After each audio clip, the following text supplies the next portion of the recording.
Blue whale বা মোমো, না না, যারা জানেন না তাদেরকে বলি, আমি কোনো সামুদ্রিক প্রাণীর কথা বলছি না।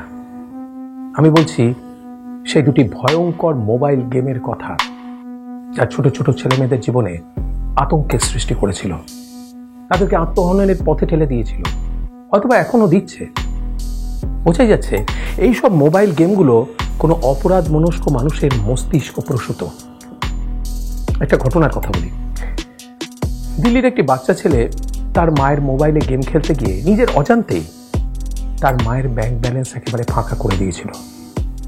আবার অন্য একটি শহরে একটি 12 বছরের মেয়ের কাছ থেকে তার বাবা মা জোর করে মোবাইলটি কেড়ে নেওয়ায় মেয়েটি ছাদ থেকে লাফ দিয়ে আত্মহত্যা করে। এই মোবাইলের আসক্তি বহু শৈশব কেড়ে নিয়েছে।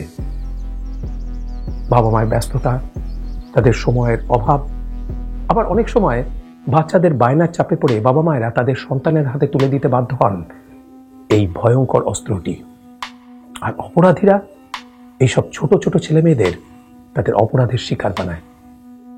শুধুমাত্র অপরাধীদের কথাই বা বলি কেন, বিশেষজ্ঞরা তো বলছেন যে শৈশবে অতিরিক্ত মোবাইলের ব্যবহারের ফলে মস্তিষ্কের বিকাশের অসুবিধা হয়, চোখের সমস্যা দেখা দিতে পারে।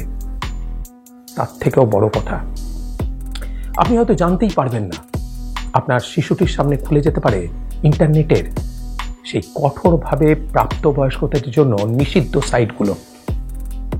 তাই তো বলি, সন্তানের সুস্থভাবে বেড়ে ওঠার কথা মাথায় রেখে আসুন সচেতন হই। শিশুদের মধ্যে থেকে এই মোবাইলের ব্যবহার নিয়ন্ত্রণ রাখি। শৈশব যেন মোবাইলের দাসত্ব থেকে মুক্ত থাকতে পারে।